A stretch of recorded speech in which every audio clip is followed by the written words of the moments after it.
आपका इस particular workshop में बहुत बहुत स्वागत है।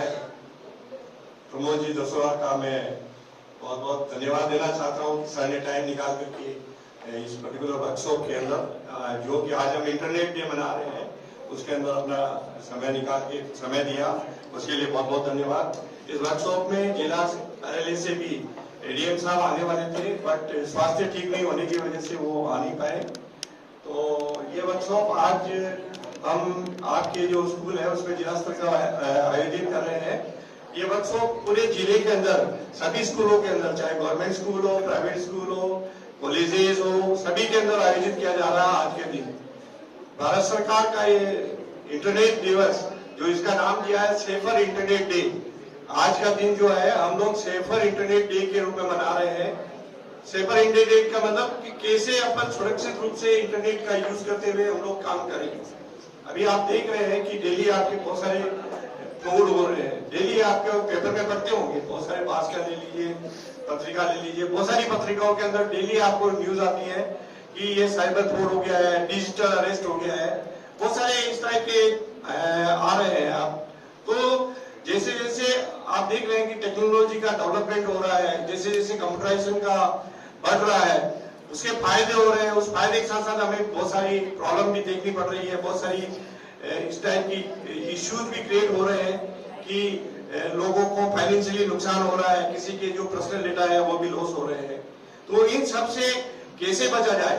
ठीक है, आप लोग आज पढ़ रहे हैं, आप इस पर्टिकुलर फील्ड में पढ़ भी रहे हैं, आप लिटरेट है, पर आज हम लोग ग्राम स्तर लेवल तक, गांव के लेवल तक यदि सोचे तो 80% 90% लोगों को पता नहीं है कि कैसे सेफ इंटरनेट चलाना है, कैसे फाइनेंशियल फ्रॉड से बचना है। तो उनको बचाने के लिए गवर्नमेंट ने एक कदम उठाया है कि जो क्यों नहीं आज के दिन एक इंटरनेट दिवस के रूप में मनाया जाए, सेफर इंटरनेट रूप में, ताकि लोगों को अवेयर करें कि हम लोग किस तरह से इन सब चीजों से बच सकते हैं। तो अभी आप बहुत सारे फ्रॉड हो रहे हैं, फाइनेंशियली फ्रॉड हो रहे हैं, और भी बहुत सारे फ्रॉड है। वो किस किस टाइप के फ्रॉड हो रहे हैं जो उसके बारे में मैं आपको डिटेल में अभी बताऊंगा, और किस तरह से उससे बचना है, क्या क्या गवर्नमेंट ने उसके लिए वेबसाइट बना रखी है, क्या टोल फ्री नंबर दिए हुए हैं, वो सब बता रहा हूँ। तो आज आप लोग यहाँ पे लिटरेट हो रहे हैं, डिजिटली लिटरेट हो रहे हैं कि कैसे हमें सुरक्षित रहना है। आपका ये कर्तव्य है, हमारा ये कर्तव्य है कि हम परिवार को, सोसाइटी को लिटरेट करें, तभी जाकर के बच सकता है। आपने आज देख लिया, सुन लिया कि सेफर इंटरनेट डे कैसे बनाते हैं। आपको इसका यूज करना है, आपके परिवार को बताना है, आपके रिश्तेदार को बताना है, आपके सोसाइटी के अंदर बताना है। आप जहां रह रहे हैं, चाहे वो ग्राम लेवल पे हो, आप लोगों को हेल्प करिए और उनको अवेयर करें कि किस तरह से हम इन चीजों से बच सकते हैं। कभी भी किसी को कोई प्रॉब्लम होता है, आपसे आए, आप सलाह दीजिए। इसलिए गवर्नमेंट ने देखा कि पहला स्टेज जो है कि वो बच्चों को, क्योंकि आप बिल्कुल अभी इसी टेक्नोलॉजी के साथ चल रहे हैं, तो क्यों नहीं इनको लिटरेट किया जाए, डिजिटली लिटरेट किया जाए, किस तरह से इन फ्रॉड से बचा जाए। आपका कर्तव्य है कि आप लिटरेट होइए और आगे इस चीज को आप बढ़ाइए, इसके अंदर आपका पूरा सहयोग रहेगा। तो अब हम लोग आगे मेन मुद्दे के ऊपर आते हैं, जो आज है कि स्टे सेफ ऑनलाइन, जो टॉपिक है सेफर इंटरनेट डे, राइट। इसके बारे में बहुत सारा बता दिया, आपके सर ने भी डिटेल में बता दिया था, हमारे झा साहब ने भी डिटेल में बताया है। इसमें अपन आगे नहीं जा रहे हैं, नेक्स्ट स्क्रीन के ऊपर लेंगे। डिजिटल इंडिया प्रोग्राम, आप जान रहे हैं कि भारत सरकार जो गवर्नमेंट ऑफ इंडिया है 2014 से डिजिटल इंडिया प्रोग्राम चालू किया था। 2014 से आप देख रहे हैं कि डिजिटल इंडिया के तहत बहुत सारे कार्यक्रम आयोजित किए जा रहे हैं। डिजिटल इंडिया के अंदर आपको पता है कितने पिलर है? कोई बता सकता है डिजिटल इंडिया में कितने पिलर है? गवर्नमेंट ने किन किन पिलर्स पे काम करना चालू किया 2014 में? 8 पिलर है, एक पिलर्स के ऊपर काम कर रही है। हम उनमें ज्यादा डिटेल में नहीं जा रहे हैं, बट जो डिजिटल इंडिया चालू हुआ है उसके बाद से आप देख रहे हैं कि आज 2014 से लेकर के 2025 चल रहा है। आप कितनी क्रांति आ गई है डिजिटल युग के अंदर, भारत के अंदर आप देख रहे हैं कितनी क्रांति आ गई है। आज क्या जमाना आ गया है, आज के 2014 से पहले के टाइम को हम देखें तो कितना चेंज हो गया है। हर काम आप कंप्यूटराइज कर रहे हो, टिकट बनाने से लेके, एयरलाइन से लेके, पेमेंट करने से लेके, आप इवन चाय की दुकान पे भी जाते हैं, पैसा आप पेमेंट ऑनलाइन कर रहे हैं। तो बहुत ज्यादा रिवोल्यूशन हो गया है। उस रिवोल्यूशन के साथ साथ बहुत सारी प्रॉब्लम भी क्रिएट हो रही है, तो उसी को हम लोग फोकस करेंगे। तो इसी प्रोग्राम के तहत डिजिटल इंडिया के जो अभी ये चल रहा है, साइबर क्राइम चल रहा है, इसके ऊपर हम ऑलरेडी 2-4 वर्कशॉप कर चुके हैं। जिले के अंदर बहुत सारे डिपार्टमेंट के लोगों को सेंसिटाइज कर चुके हैं कि वो अपने लेवल के गांव लेवल तक के लोगों को उनको बताए। ये आज जो आपको प्रशिक्षण दिया जा रहा है, आपको बताया जा रहा है, वो आपको अपने तक सीमित नहीं रखना है, राइट। आपको तो अवेयर होना है, जो होना है उस अवेयरनेस को आपको आगे बढ़ाना है, आपके रिश्तेदारों को, सोसाइटी को, सबको अवेयर करना है। इसके ऊपर आप ध्यान रखें। आज ये प्रोग्राम वैसे हम लोग बहुत बड़े लेवल पे ऑर्गेनाइज करने वाला थे, जैसे सर ने, प्रिंसिपल सर ने बताया भी था। आपका बाहर का जो ऑडिटोरियम जहाँ पे आपके नॉर्मल प्रोग्राम होते हैं आउटर में, जहाँ की कैपेसिटी करीब 500-600 लोगों के बैठने की है, तो सर ने वो वहीं के लिए सजेस्ट किया था। बट चूंकि मेरे को प्रेजेंटेशन करना था, तो इसीलिए फिर मैं यहाँ पे, जहाँ की कैपेसिटी कम है, हो सकता है हम लोग 500 लोगों को अवेयर करते हैं, पर ये कैपेसिटी कम होने की वजह से आधे लोगों को अवेयर कर रहे हैं।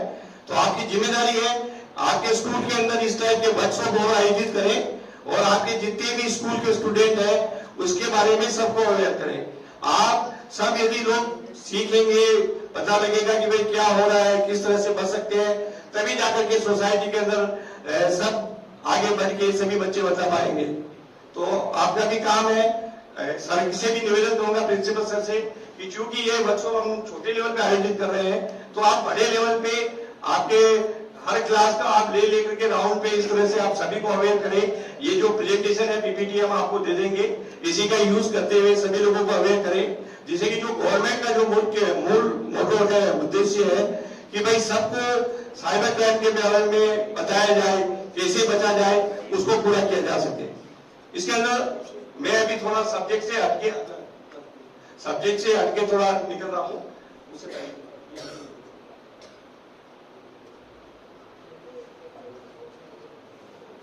मैं पहले आपको एक दो टॉपिक और अलग से बताऊंगा जो आपके काम के हैं। डिजिटल लॉकर आपने सुना होगा, आप करते होंगे शायद, मेरे अंदाज से सभी के अकाउंट है डिजिटल लॉकर पे, है किसी का अकाउंट है डिजिटल लॉकर पे? क्योंकि आप 9th क्लास में है, हो सकता है आपके अगली क्लास में जब आप 10वीं क्लास में आ जाएंगे तो आपका भी इस पर्टिकुलर वेबसाइट जो digi locker government of India ने बना रखा है डिजिटल डेटा डिपोजिटरी के लिए, उसके ऊपर आपका भी अकाउंट क्रिएट हो जाएगा। क्योंकि जब आप 10वीं में आएंगे तो आपका जो मार्कशीट है वो सीधा ही डिजिटल लॉकर में आएगा। तो चूंकि अभी जो 10वीं में पढ़ रहे हैं, 12वीं में जो स्टूडेंट पढ़ रहे हैं, वो सबके अकाउंट इसके ऊपर ऑलरेडी है। तो ये एक डिजिटल प्लेटफॉर्म है जहां पे आपके डिजिटल डेटा, आपके जो भी डॉक्यूमेंट है उसको आप सेफ और सुरक्षित रख सकते हैं। आपके मार्कशीट है, आप 9th क्लास में पढ़ रहे हैं, 8th क्लास तक के मार्कशीट है, दूसरे डॉक्यूमेंट है, आपका आधार कार्ड है, आपका पैन कार्ड भी हो सकता है, आपके ड्राइविंग लाइसेंस हो सकते हैं, आपकी गाड़ी का आरसी हो सकता है।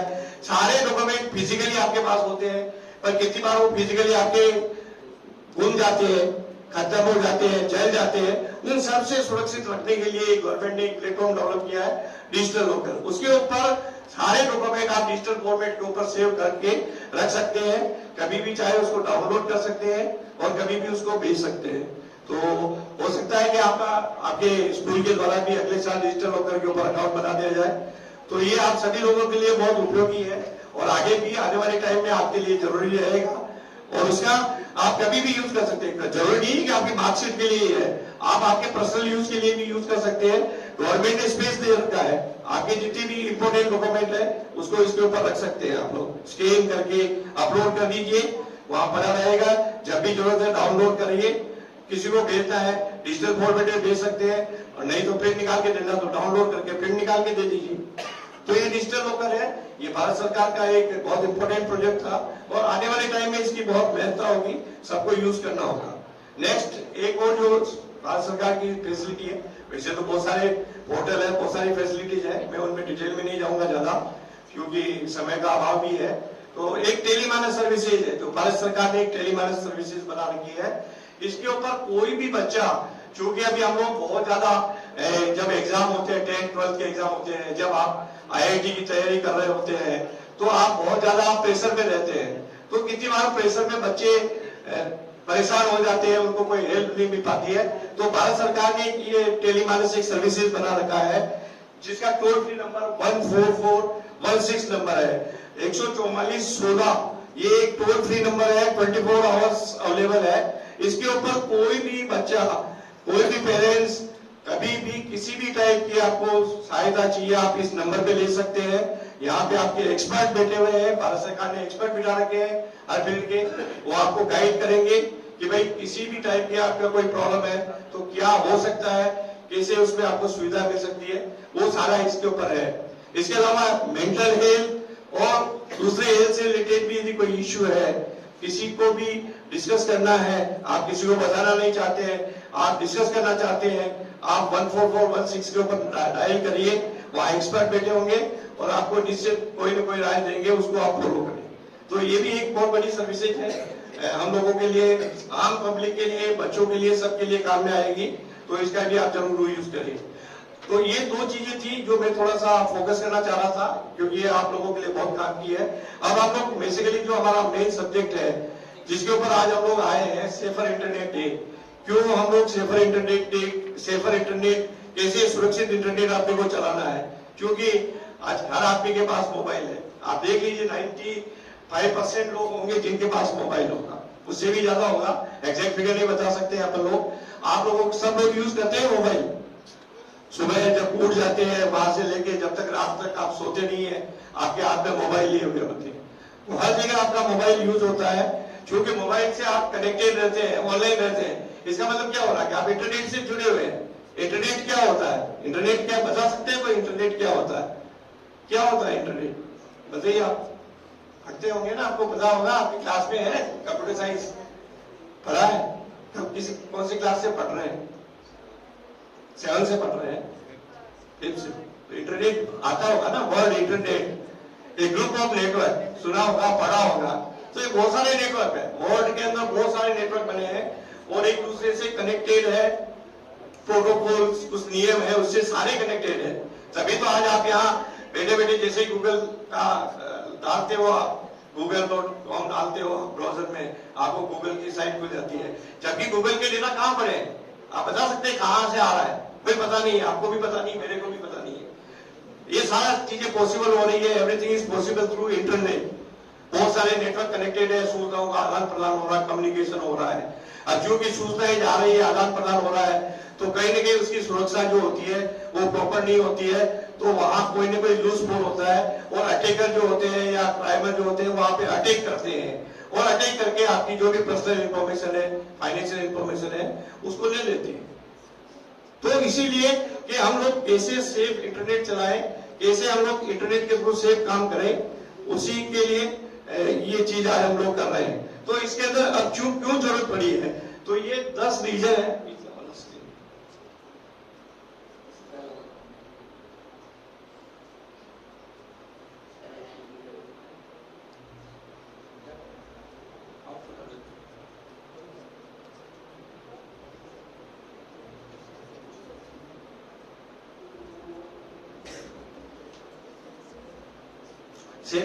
तो अब इसकी जरूरत क्यों पड़ी, बेसिकली क्या कि जब स्टार्टिंग में नेट आया था, लोग यूज करते थे, धीरे धीरे संख्या बढ़ने लगी, बहुत ज्यादा यूज होने लगा, तो इस टाइप के बहुत सारे क्राइम पैदा हो गए। जब हम लोग स्टार्टिंग में यूज करते थे, इंटरनेट यूज करते थे, तो हम लोग क्या करते थे, पासवर्ड जब देते थे तो सिंपल पासवर्ड दे देते थे, ABCD 1 2 3 4, इस टाइप के जनरल पासवर्ड होते थे। अभी भी आदमी पासवर्ड के नाम पे यही यूज करता है, ABCD, या उसका नाम डाल देगा, इसकी डेट ऑफ बर्थ डाल देगा। तो चूंकि ये पासवर्ड बहुत सिंपल पासवर्ड है, तो कोई भी क्रैक कर सकता है, और क्रैक जब भी कोई भी पासवर्ड को क्रैक कर लेगा तो आपकी इंफॉर्मेशन को एक्सेस कर लेगा, आपके डेटा को एक्सेस कर लेगा। तो ये रीजन है, पहला रीजन जो है कि क्यों हम लोगों के साथ थेफ्ट हो रहे हैं, क्राइम हो रहे हैं, क्योंकि हम कॉमन पासवर्ड देते हैं, सिंपल पासवर्ड दे दिया, ABCD नाम लिख दिया, उसके साथ डेट ऑफ बर्थ डाल दिया, 1 2 3 4 5 दे दिया। इसी कारण से कोई भी उसको तोड़ के आपके सिस्टम में घुस जाएगा और आपके डेटा को ले लेगा, आपके साथ कोई भी क्राइम करेगा, पहला रीजन। दूसरा, हम हमारे जो भी डिवाइस है उसको लॉक नहीं करते हैं, राइट। आप कंप्यूटर है, बहुत सारे कंप्यूटर आपने देखा होगा, जब आप चलाते हैं, आपके कंप्यूटर पे चलाते हैं, सीधे ही आप लॉगिन होके उसका मेन स्क्रीन पे, डेस्कटॉप पे आ जाते हैं, सीधे ही आ जाते हैं, क्योंकि आपने पासवर्ड डाल नहीं रखा है।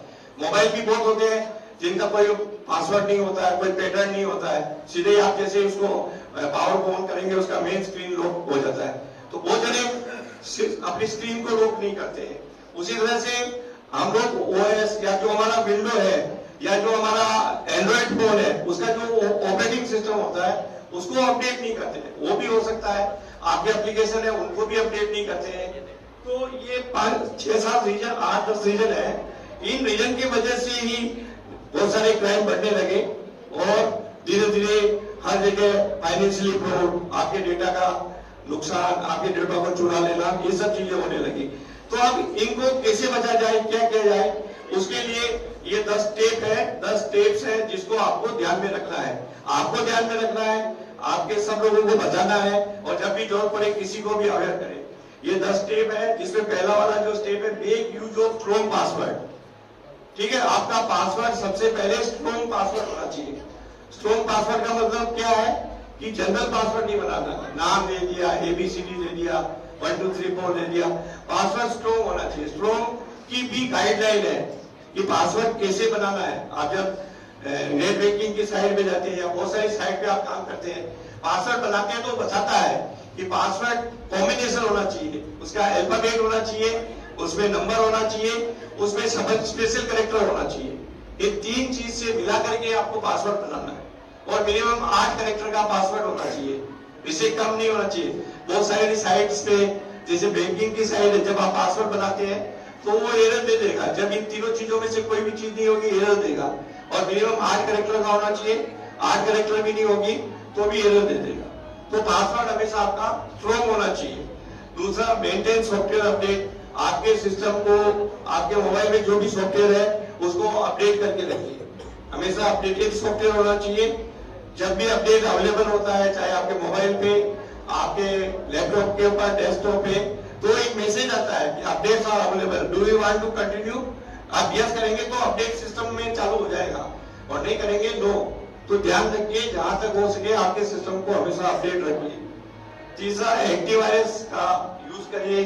आपका जो भी सिस्टम है, कंप्यूटर, लैपटॉप, जिनमें भी है, एंटीवायरस का यूज करिए।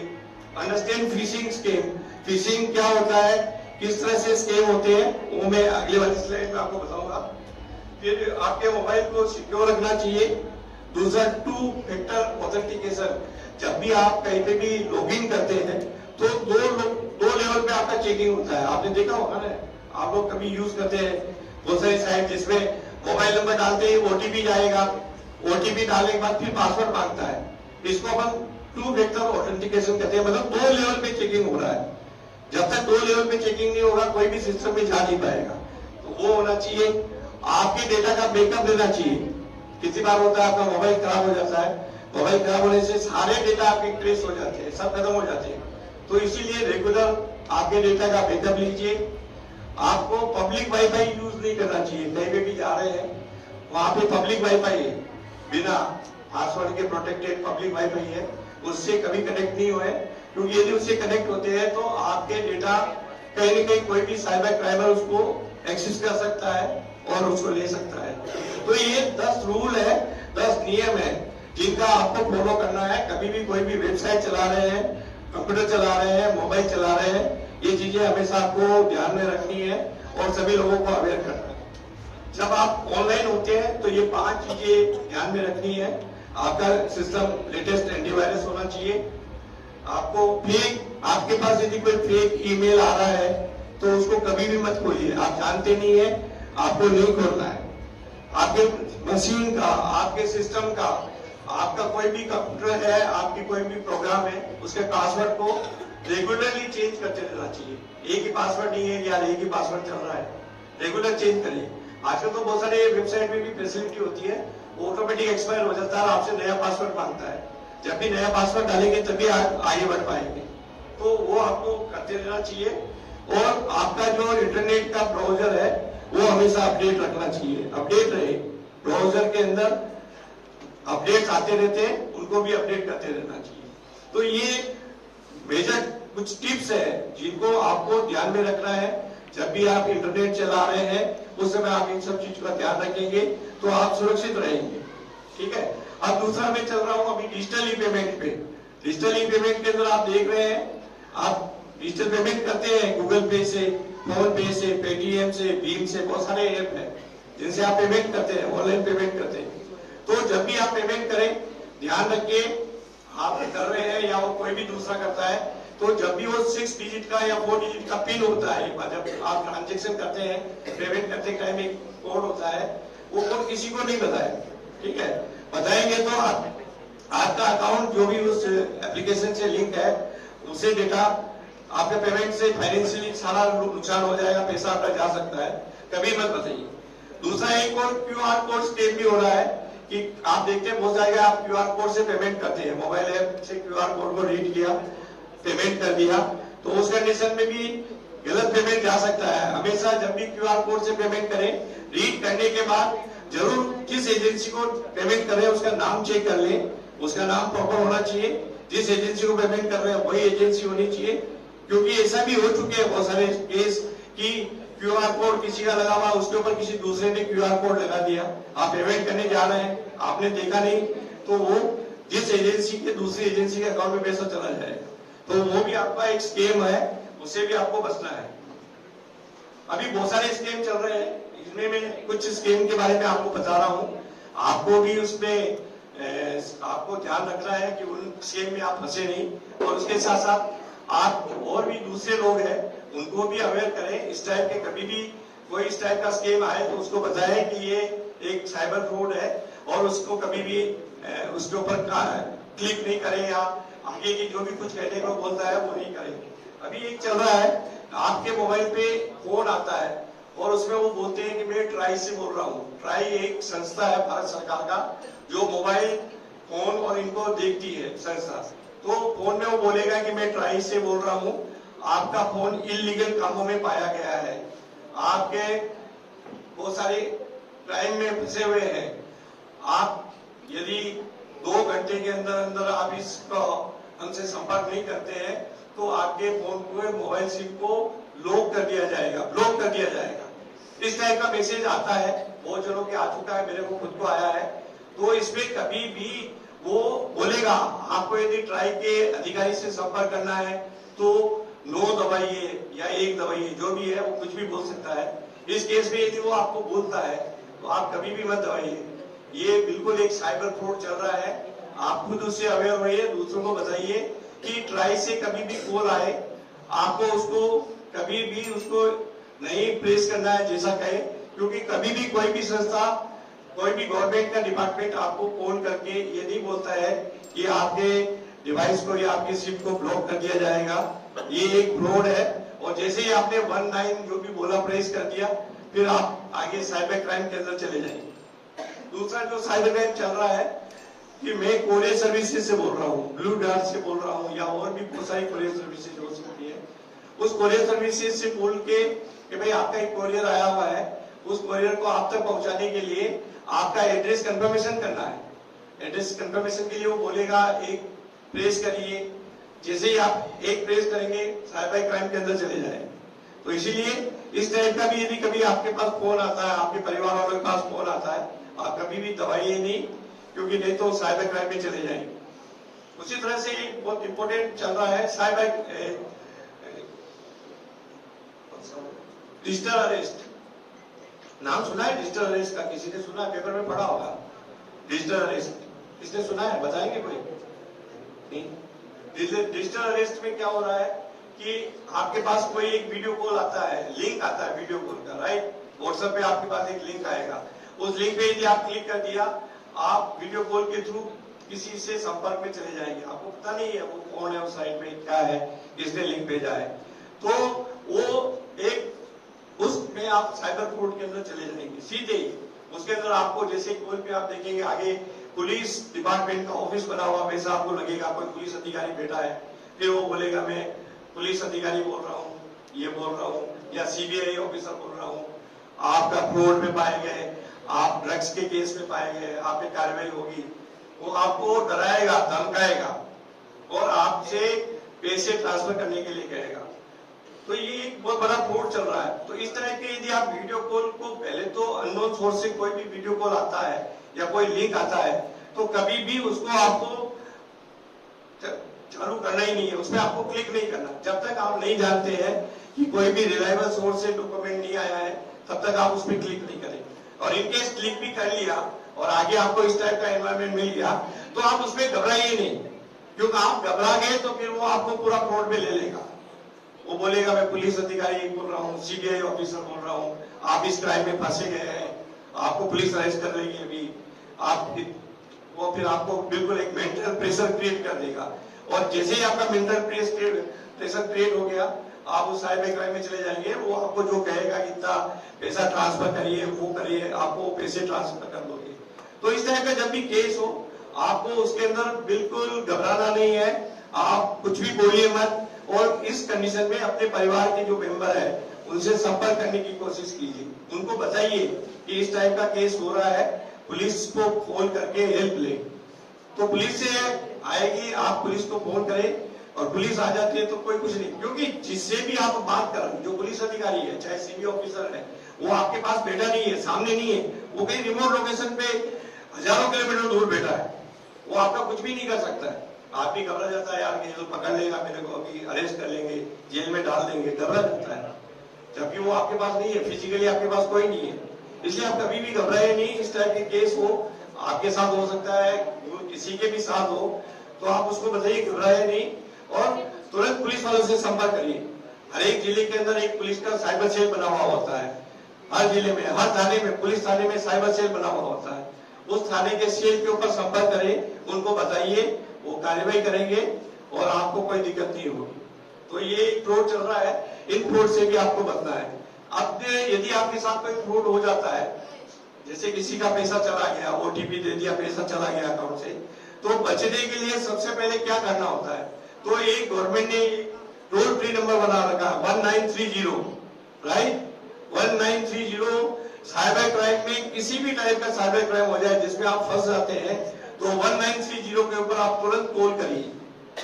193 पे आप कॉल करके अपनी कंप्लेंट रजिस्टर कराएंगे, उस पर तुरंत कार्रवाई होगी और इनकेस यदि फाइनेंशियल फ्रॉड हो गया तो उसको भी ब्लॉक कर सकती है। पर आपको जैसे ही आपके साथ फ्रॉड होता है, आपको तुरंत 1930 पे रजिस्टर कराना पड़ेगा, तभी जाके कार्रवाई होगी। ये नहीं कि आपके पास फ्रॉड हो गया 2 दिन बाद, 1 दिन बाद, आधे दिन बाद आप बता रहे हैं, जब तक कि फाइनेंशियल ट्रांजेक्शन पूरा हो जाएगा। जब तक फाइनेंशियल ट्रांजेक्शन पूरा नहीं होगा, आपका पैसा आपके अकाउंट में वापस आ सकता है, संभावना है। इसलिए जैसे ही आपको लगे कोई कॉल आपके साथ फ्रॉड हो गया है, 1930 पे आपको कॉल करना है। उसी तरह से और भी बहुत सारे चल रहे हैं, 2-3 मैं और बता देता हूँ। एक व्हाट्सएप पे और एसएमएस के थ्रू भी आपके पास लिंक आते हैं, बहुत सारे लिंक आते हैं, अनजान लिंक आते हैं, तो उन पे भी आप कभी क्लिक नहीं करें, क्योंकि ये भी एक साइबर फ्रॉड है। यदि व्हाट्सएप पे, एसएमएस पे कोई लिंक आता है, तभी क्लिक करें जब आप उस सोर्स को जानते हैं। जो सोर्स को नहीं जानते हैं, उस लिंक के ऊपर कभी भी क्लिक नहीं करना है आपको। उसी तरह से बहुत सारे सीआरपीएफ और सेना के अधिकारी बनके भी आपको कॉल करते हैं कि हम आपकी कार, वॉशिंग मशीन खरीदना चाहते हैं। वो आपसे एक लिंक भेज के पेमेंट के लिए बोलेंगे या ओटीपी शेयर करने के लिए बोलेंगे। कभी मत करिए, ये भी एक फ्रॉड चल रहा है, साइबर क्राइम है, इससे बचना है आपको। उसी तरह से जोमेटो, आप जोमेटो से ऑर्डर करते हैं ना, खाना वाना करते हैं, कभी नहीं करते?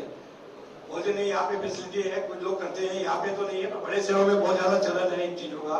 तो जोमेटो के थ्रू और जो हमारी उबर, ओला, जिनके थ्रू हम लोग इधर से उधर जाते हैं सवारी करके, उनके थ्रू भी फ्रॉड हो रहे हैं। बहुत सारे साइबर क्राइम ने इनको भी एक मीडिया बना लिया, तो उसके ऊपर आपसे एक लिंक भेज के आपसे कॉल करके बोलेंगे आपकी ये पर्टिकुलर डिलीवरी कहाँ करनी है, कंफर्म करने के लिए करेंगे, बोलेंगे 1 प्रेस करिए, 2 प्रेस करिए, वो साइबर क्राइम में ले जाएंगे। इनसे भी आपको बचना है, सभी लोगों को बचाता है।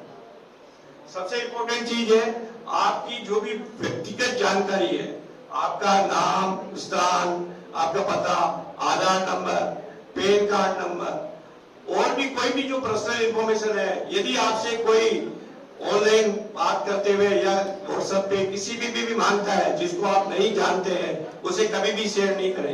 ये बहुत इंपॉर्टेंट है कि अपनी पर्सनल इंफॉर्मेशन किसी के साथ साझा न करें, शेयर नहीं करें। शेयर कर ली कोई भी यूज कर सकता है, इवन आपकी क्रेडिट कार्ड की डिटेल भी शेयर कर सकता है, मांग सकता है। क्रेडिट कार्ड की इंफॉर्मेशन आपने शेयर कर दी, तो आप जब क्रेडिट कार्ड से पेमेंट करते हैं फिजिकली जब ऑनलाइन पोर्टल पे आप पेमेंट करते हैं तो क्रेडिट कार्ड की कहाँ जरूरत नहीं होती है। उसकी 3 चीजें इंपॉर्टेंट होती है, क्रेडिट कार्ड नंबर, उसका लास्ट एक्सपायरी डेट क्या है और सीवी नंबर। ये 3 नंबर यदि किसी आदमी को मिल जाता है वो आपके क्रेडिट कार्ड को खाली कर देगा। तो इसीलिए पर्सनल इंफॉर्मेशन कोई सी भी हो सकती है, credit card, debit card number, कुछ भी कोई भी मांगता है, आपको कभी भी शेयर नहीं करना किसी के भी साथ। बहुत सारे जब आप गेम खेलते हैं, आप बच्चे जब गेम खेलते हैं, ऑनलाइन गेम खेलते हैं ना, आप ऐसे कितने लोग खेलते हैं ऑनलाइन गेम? खेलते हैं कोई ऑनलाइन गेम?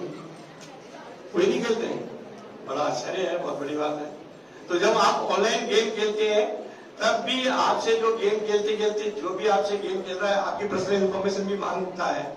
ऐसे केस हो चुके हैं जिसमें पर्सनल इंफॉर्मेशन शेयर करने के बाद उनके अकाउंट भी खाली हो गए। तो कभी भी गेम खेलते हुए कोई भी पर्सनल इंफॉर्मेशन मांगे कभी शेयर नहीं करना।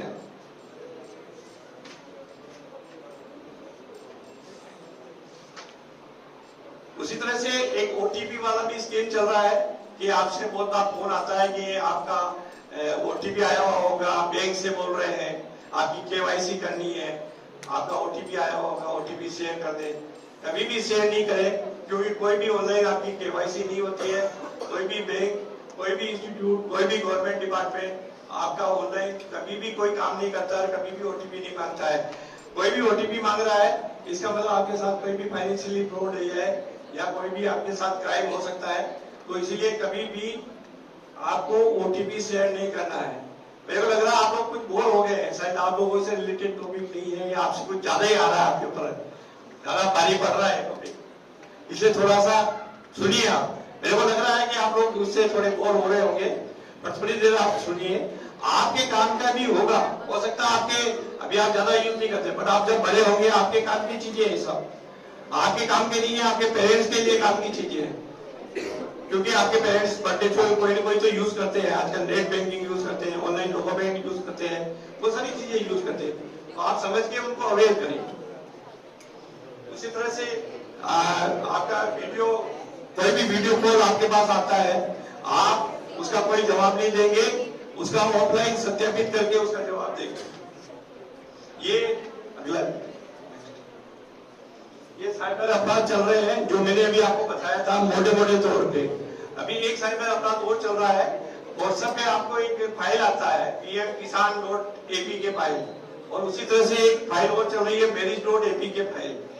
ये एपीके फाइल भेजते के, और जैसे ही एपीके फाइल जब आप क्लिक करते हैं तो आप साइबर क्राइम के अंदर चले जाते हैं। ये लिंक ऐसे लिंक भेज रहे हैं क्योंकि आम आदमी बहुत सारे, आप पीएम किसान वाले बहुत है गाँव, वो जगह जहाँ अपन ग्राम पंचायत स्तर पे बात करें तो बहुत लोग बेनिफिशियरी है, जब इस टाइप के लिंक देखते हैं तो उस पर क्लिक कर देते हैं, और क्लिक करने के बाद वो साइबर क्राइम में चले जाते हैं।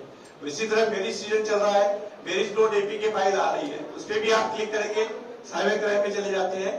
तो इनसे आपको अननोन सोर्स से कोई भी यदि एपीके फाइल आती है तो आपको उसको कभी क्लिक नहीं करना है जब तक आप जानते नहीं है। जानते हैं तो आप क्लिक करिए, अननोन जगह से यदि कोई भी लिंक आ रहा है उस पर आपको क्लिक नहीं करना है। ये साइबर क्राइम थे जो मैंने आपको बता दिए थे। अब इम्पोर्टेंट ये है, कोई भी अनजान व्यक्ति है उससे कभी भी ओटीपी शेयर नहीं करें। सबसे इम्पोर्टेंट है कि क्या बचाव करना है, ओटीपी किसी से शेयर नहीं करना है जब तक कि आप किसी को जानते नहीं है। जानते हैं तो शेयर करें, अनजान कौन कोई भी आता है ओटीपी शेयर नहीं करें। उसी तरह से यदि आपके साथ मैंने बताया कि 1930 पे आपको क्राइम रिपोर्ट करवाना है, उसी तरह से एक वेबसाइट भी बनी हुई है भारत सरकार की, cybercrime.gov.in एक वेबसाइट है। उस वेबसाइट के ऊपर जाके यदि कोई भी क्राइम होता है उसके ऊपर भी आप रजिस्टर करा सकते हैं। 1930 पे आप फोन से बात करके करवा सकते हैं, और ये वेबसाइट है cybercrime.gov.in, इसके ऊपर आप जाके कोई भी कंप्लेंट यदि आपके साथ कोई भी साइबर क्राइम होता है उसको रिपोर्ट करवा सकते हैं। उसी तरह से आपके पास बहुत बार देखते होंगे कि बहुत जने कहते हैं मेरे पास बार बार फोन आ रहा है, रॉन्ग नंबर से फोन आ रहा है, कोई फोन वाला परेशान कर रहा है, मोबाइल से बार बार फोन आ रहा है। तो उन मोबाइल के फोन से बहुत बार परेशान करते हैं, बहुत बार एसएमएस भी आते रहते हैं आपके पास, अननोन एसएमएस आपको परेशान करते हैं।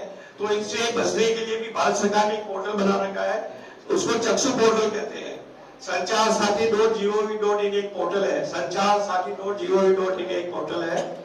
इस पोर्टल पे जाकर के आप जिस नंबर से कॉल आ रहा है, अननोन नंबर जो से बार बार आपको कॉल आ रहा है, उस नंबर को रजिस्टर करा के उस नंबर को ब्लॉक करा सकते हैं। तो ये भी एक फैसिलिटी है, लोगों को पता नहीं है। कितनी बार अननोन कॉल से फोन आते हैं, परेशान हो जाते हैं, क्या करें क्या नहीं करें, पुलिस थाने में जाते हैं। तो इसके लिए जाने की भी जरूरत नहीं है, ये एक पोर्टल बना हुआ है। इस पोर्टल पे उस पर्टिकुलर नंबर को डाल दीजिए और अपना कर दीजिए, वो नंबर ऑटोमेटिक ब्लॉक हो जाए। उसी तरह से कितनी बार हम लोगों के मोबाइल फोन गुम हो जाता है, बहुत जनों के मोबाइल फोन गुम हो जाते हैं, ढूंढते रहते हैं, मिलता नहीं है। तो भारत सरकार ने इसके लिए भी एक पोर्टल बना रखा है, वो पोर्टल है CEIR.gov.in। इस पोर्टल पर आपका यदि फोन खो जाता है, उसके आप कंप्लेन लिखा सकते हैं, सीधा इसके ऊपर रजिस्टर करिए। इसके लिए दो चीज चाहिए, एक जो मोबाइल फोन आपने खरीदा उसका बिल होना चाहिए, और जैसे मोबाइल फोन गुम होता है आपका, सबसे पहले पुलिस थाने में जाके उसकी FIR दर्ज कराइए कि भाई मोबाइल फोन खो गया है। पुलिस डिपार्टमेंट आपको एक FIR की कॉपी देगा, वो दोनों चीजें आप लेके इस पोर्टल पे डाल दीजिए। तो इस पोर्टल पे आपके मोबाइल फोन को ट्रेस करेगी गवर्नमेंट का जो डिपार्टमेंट बना हुआ है, यदि मिल जाएगा आपको इन्फॉर्म करेगी, और उसके साथ साथ जो सिम उस फोन में चली गई है उसको भी ब्लॉक कर देगी। तो ये एक पोर्टल है, इसका आप फायदा ले सकते हैं। बहुत सारी फैसिलिटी गवर्नमेंट ने बहुत दे रखा है, पर हम लोग उसको यूज नहीं करते हैं। तो ये यूज करने के लिए ये वर्कशॉप रखी है कि आप उससे अवेयर होइए और आप भी जानिए और लोगों को भी बताइए। ये एक डिजिटल अरेस्ट वाला PPT का एक स्क्रीन है, ये मैंने आपको ऑलरेडी बता दिया। पुलिस बन के आपको धमकाएगा, आपको परेशान करेगा, आपके ऊपर प्रेशर क्रिएट करेगा, तो कभी भी प्रेशर में मत आइए, और उसके लिए आपके परिवार या पुलिस से संपर्क करके उससे आपको बाहर निकालने में हेल्प करेगी। OTP वन टाइम आपको मैंने बता दिया कि कभी भी OTP किसी से शेयर नहीं करना है जब तक कि आप नहीं जानते हो। उसी तरह से जब ऑनलाइन बहुत सारी बार हम लोग बहुत सारे वेबसाइट्स एक्सेस करते हैं, बैंक के वेबसाइट एक्सेस करते हैं, इंश्योरेंस की वेबसाइट एक्सेस करते हैं, तो आजकल क्या होता है कि जितनी भी वेबसाइट परफेक्ट है या उसकी ऑथराइज वेबसाइट है, हमेशा HTTPS होता है, मतलब सिक्योर वेबसाइट होती है। बट फिर क्या करता है क्राइमर, HTTPS नहीं लगा के HTTP वेबसाइट बना देते हैं। तो जब भी आप वेबसाइट एक्सेस करें, कोई भी फाइनेंशियल इंस्टीट्यूशन का या कोई भी जिसके ऊपर आपको इंफॉर्मेशन लेनी या देनी है, हमेशा ध्यान रखें उस वेबसाइट का स्टार्टिंग जो टेक्स्ट है HTTPS होना चाहिए, नहीं कि केवल HTTP होना चाहिए। HTTP है तो वो हो सकता है कोई फ्रॉड वेबसाइट हो सकता है, कोई फिशिंग वेबसाइट हो सकता है, उसको आप इंश्योर कर लें। बिना HTTPS के अलावा यदि कोई वेबसाइट है उस पर आप कोई भी काम नहीं करें, इंश्योर कर लें। किसी मीडिया प्लेटफॉर्म पर अपरिचित से आपको कोई फ्रेंड रिक्वेस्ट स्वीकार नहीं करना है, ठीक है। अब जो भी आप सॉफ्टवेयर डाउनलोड करते हैं, जैसे मोबाइल में आप बहुत सारी बार एप्लीकेशन डाउनलोड करते हैं, आप क्या करते हैं, कहां से डाउनलोड करते हैं, प्ले स्टोर से, राइट। तो इसीलिए आपको ध्यान रखना है कि चाहे आपके कंप्यूटर में या आपके मोबाइल में जब भी कोई भी सॉफ्टवेयर डाउनलोड करें, लीगल सॉफ्टवेयर जो सोर्स है वहीं से डाउनलोड करें। ये नहीं क्या व्हाट्सएप पे किसी ने APK फाइल भेज दी, वहां से आपने डाउनलोड कर लिया, वो सेफ नहीं होगा। वो कोई भी अदर लिंक हो सकता है, कोई गलत APK फाइल हो सकती है। तो इसीलिए जब भी आपको कोई एप्लीकेशन डाउनलोड करनी है, हमेशा उसके जो भी सोर्सेज है, जो उसका जहां से हम डाउनलोड करते हैं प्ले स्टोर से, उन्हीं से डाउनलोड करिए। उसी तरह से आपके मोबाइल में अनवांटेड जो भी बहुत सारे एप्लीकेशन डाउनलोड हो जाते हैं, ऐप होते हैं, तो कुछ कुछ समय बाद मोबाइल को भी चेक करते रहिए, कंप्यूटर को भी चेक करते रहिए कि कोई भी ऐसे सॉफ्टवेयर या ऐसे एप्लीकेशंस या ऐसे ऐप जो आपके काम के नहीं है, उनको आप बिल्कुल उससे हटा दीजिए, क्योंकि वो भी एक अनवांटेड सोर्सेज होते हैं जिससे आपकी इंफॉर्मेशन लीक होती रहती है। तो फ्रिक्वेंटली चेक करते रहिए कि जो सॉफ्टवेयर नहीं चाहिए, ऐप नहीं चाहिए, उनको हटाना रहिए, सिस्टम को अपडेट करते रहिए। यदि बहुत बार हम लोग क्या होते हैं कि जैसे फोन पे, पेटीएम से आप भुगतान कर देते हैं, फोन पे से कर दिया, आपको पता लगा यार मेरे को जिस नंबर पे करना था उससे नहीं करके कोई दूसरे नंबर पे चला गया, बहुत सारी बार हो सकता है। तो उस केस में यदि आपको पता लग जाता है गलत पेमेंट हो गया, तो 48 आवर्स के अंदर उस पर्टिकुलर जो भी एप्लीकेशन है उनका एक टोल फ्री नंबर होता है, जैसे पेटीएम है या फोन पे है, उनका एक टोल फ्री नंबर है। उस टोल फ्री नंबर के ऊपर आप कंप्लेन लिखाइए, आपका पैसा 48 आवर्स के अंदर अंदर वापस आ जाए। पर ध्यान रखिए कि 48 आवर्स में ही आपको कंप्लेन रजिस्टर कराना है। टेलीमाइनस के लिए आपको बता दिया था, 14416 नंबर टोल फ्री नंबर है। इस पे आप करके कोई भी आपको किसी भी टाइप की हेल्प चाहिए ले सकते हैं। उसी तरह से महिलाओं के लिए, फीमेल्स के लिए स्पेशली गवर्नमेंट ने टोल फ्री नंबर बना रखा है 1121090, 1121090 फीमेल्स के लिए एक टोल फ्री नंबर है। आप कहीं भी कभी भी किसी भी सुरक्षा में है, इन नंबर पे आप कॉल करें, आपको हेल्प मिलेगा। उसी तरह से इसके लिए भी एक मोबाइल ऐप बना हुआ है 112 इंडिया, ये आपके मोबाइल में हमेशा रखिए। आपको कहीं भी किसी भी जगह कोई भी परेशानी में होती है, इस पर्टिकुलर ऐप पे जाके आप आपकी परेशानी शेयर करिए, नियर बाई जहां से भी होगा आपको तुरंत हेल्प मिलेगी। तो ये आप लोगों के लिए बहुत ज्यादा इंपॉर्टेंट है, लोगों को पता नहीं है। गवर्नमेंट ने हर लोगों के लिए फैसिलिटी दे रखी है, बहुत सारी चीजें दे रखी है, पर हम लोग अवेयर नहीं है, इसीलिए इस टाइप की चीजें हो रही है। तो आपको अवेयर होना है। आप मोबाइल फोन को आप सुरक्षा इंपॉर्टेंट है, क्योंकि आज के टाइम में मोबाइल फोन ही आपके लिए बहुत इंपॉर्टेंट है, हर आदमी के लिए। आज मेरे लिए भी मोबाइल फोन इंपॉर्टेंट। मैं एक मोबाइल फोन लेके घर से निकल जाता हूँ, मैं कहीं भी चला जाऊँ, सब काम कर सकता हूँ। मेरे को जरूरत नहीं, पैसे की जरूरत नहीं, किसी की जरूरत नहीं। मेरे को ट्रेन का टिकट बनाना है, मेरे को एयरप्लेन का एयरलाइन से जाना है, मेरे को कोई पैसा करना है, किसी शॉपिंग पे करना है, रेस्टोरेंट में खाना खाना है, आज आप एक मोबाइल से सारा काम कर सकते हैं। इसीलिए आपका मोबाइल डिवाइस बहुत इंपॉर्टेंट है, इसलिए उसकी सुरक्षा बहुत जरूरी है कि उस मोबाइल फोन में कोई भी अनवांटेड आदमी नहीं जाए, आपकी सूचना, आपके फाइनेंशियल डेटा के साथ कोई छेड़छाड़ नहीं करे। इसलिए मोबाइल को सुरक्षित रखना चाहिए। इसके लिए 2-3 चीजें हैं। पहला है कि आपका मोबाइल कोई न कोई पासवर्ड, पैटर्न या कोई न कोई कोड दिया होना चाहिए। ऐसा नहीं कि आप मोबाइल पर ऑन किया, आपका स्क्रीन सीधा ही ऑनलाइन आ जाए, वो नहीं होना चाहिए। मोबाइल के आपको ओटीपी रखना चाहिए, कोई भी डिजिट का कोड दे दीजिए या कोई पैटर्न दे दीजिए।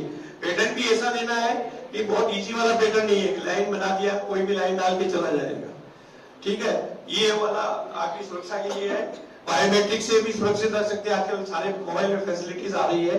आप बायोमेट्रिक हमसे उसको कर दीजिए तो आपके सुरक्षित रहेगा, कोई दूसरे आदमी का बायोमेट्रिक लगेगा नहीं उसके ऊपर। तो मोबाइल बहुत ज्यादा सुरक्षित रखना जरूरी है, आप इसको ध्यान में रखें। उसी तरह से मोबाइल में ऑटो लॉक ऑप्शन भी होता है। बहुत बार क्या लोग ऑटो लॉक नहीं करते हैं, तो जैसे स्क्रीन दबाओ उसकी स्क्रीन खुल जाती है, जिस जगह वो लॉगिन किया हुआ है तो स्क्रीन मिल जाएगी। हमेशा मोबाइल को ऑटो लॉक मोड में ऑन कर दीजिए।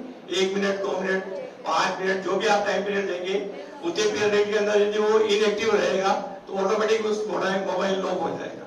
उसी तरह से व्हाट्सएप में भी सिक्योरिटी सेटिंग कर सकते हैं कि अनवांटेड लोग कोई भी उसको चेक नहीं कर सके। अपनी डेटा, व्यक्तिगत जानकारी का हमेशा बैकअप रखिए। आपके मोबाइल में आपके फोन नंबर होते हैं, कितनी बार आपका मोबाइल खराब हो जाता है, फोन नंबर चले जाते हैं, उसका बैकअप रखिए, आपके पास सारा डेटा मिल जाएगा। मोबाइल में बहुत सारा बार गूगल लिंक पे आपको डेटा मिल जाता है, पर वो मोबाइल कंटेंट नहीं मिलेंगे जो कि आपकी मोबाइल की मेमोरी में स्टोर्ड है, क्योंकि मोबाइल खराब हो गया तो चला जाएगा। तो इसलिए आपको रेगुलर डेटा का बैकअप लेने की आदत रखनी चाहिए। और अपरिचित द्वारा प्राप्त लिंक पर एपीके फाइल पर क्लिक नहीं करें। जैसा मैंने आपको पहले भी बताया था कि किसी भी अननोन सोर्स से कोई भी लिंक आ रहा हो, कोई भी एपीके फाइल आ रही हो, उसके ऊपर कभी भी क्लिक नहीं करना है जब तक कि आप उसके बारे में इंश्योर नहीं कर ले, जान नहीं ले कि ये मेरे काम की चीज है, तभी तक आप क्लिक नहीं करें, नहीं तो आप कोई भी क्राइम में फंस सकते हैं। तो ये बहुत सारी चीजें थी, अभी भी बहुत सारी चीजें हैं, बहुत सारे क्राइम अभी भी नए नए हो रहे हैं, तो उससे भी आपको अपडेट रहना है। ये क्राइम हो चुके हैं, हमने वो क्राइम बताए जो हो रहे हैं, हो चुके हैं। हो सकता है कि क्राइमर वो नया कोई भी क्राइम बनाए, उसको भी आपको ध्यान में रखना है। आप खुद अवेयर होइए, आप दूसरे लोगों को भी अवेयर करिए, सबको बचाइए, क्योंकि ये बहुत बड़ा अभी चल रहा है क्राइम, बहुत जने को काफी नुकसान हो रहा है। आप सीखे, लोगों को सिखाइए, सोसाइटी को सिखाइए और सब लोगों को इन क्राइम से कैसे बचना है उसके बारे में बताइए। थैंक यू, धन्यवाद।